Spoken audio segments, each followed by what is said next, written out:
Hi, greetings. Welcome to another video from Stay Safe with Will and Jav. In this video we're going to talk a little bit about the coming year. I realise it's the end of January 2021 and there's only 11 months left.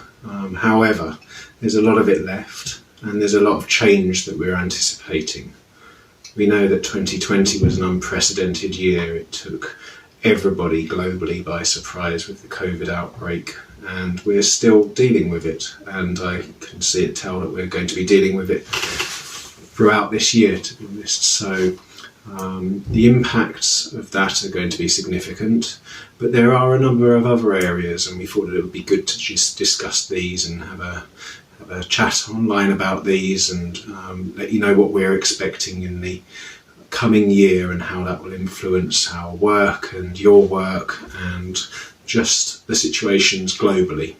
So firstly, if we look at political change, we've seen a huge amount of political change in the last few months, and that's going to really drive a lot of 2021. Firstly, we saw the change of a US president, so that's America, but it influences all of the world. America's foreign policies will certainly influence many of us as we go forward.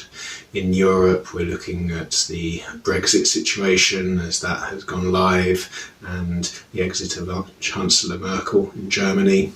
We're seeing an increase of influence of China and numerous changing political situations across the Middle East and Africa, and the impact that the COVID situation has on politics in Latin America.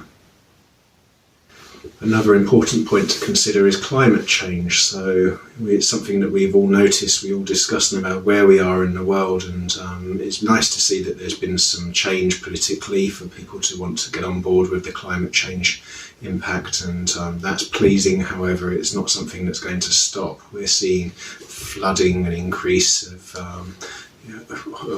water in areas where we didn't see that before, and that's going to continue. Overheating in other areas of the planet as well, and it all has a massive impact, not just on us locally, but the politics of a country and the way that it's run, access, and the effect that it has on some of the poorer communities and more marginalised communities. Conflict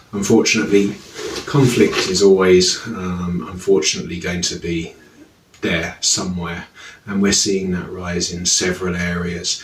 I think one point that's on my mind is when you look at the Far East and the actions of North Korea at the moment. That is going to have an impact regionally in that area, and then when you look across Africa and some of Latin America as well, you'll see that there's a huge increase of military activity or conflict there. It's saddening to see that Boko Haram, for example, have undertaken some of their unpleasant work in the last few months in northeast Nigeria. Travel and connecting is going to be particularly changing. In 2021, we saw a huge change when the COVID outbreak put much of the world into lockdown, and that has changed our way of working. When I looked at the weekend, I saw a comparison of air travel that Saturday compared to the same Saturday a year ago, and the number of flights in the air had dropped from 15,000 this time last year to 9,000 this year, so we're getting on to nearly 50% reduction. We're learning to use technology, which is great, but our norms of travel and air travel are changing. And finally, health. Obviously, COVID-19 has had a massive impact on everybody. It's still going on. We have found a vaccine, which is great, but it's going to take a long time to roll out. And even when that has happened, there's still a huge impact that the health services of all of the different countries around the world have had to deal with this.